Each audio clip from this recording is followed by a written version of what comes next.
Discuss about the Excel menu system. Here you can see that the home, insert, page layout, formulas, data, review, view. This is called the menu bar. So under the menu bar you can see many icons, like under home you can see many icons. In each and every icon has a specific work to do.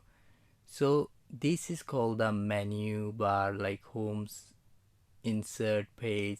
Under menu bar you will get some icons, and under each menu you will have specific icons for specific work. Like in page layout there are icons for margins, orientation, size, print, and this data menu has some icons for specific works.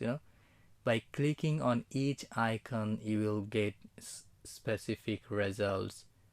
So here is the menu bar and icons in the total menu system. The total Excel menu system is called the ribbon. Here from home to icons, this part is called the ribbon.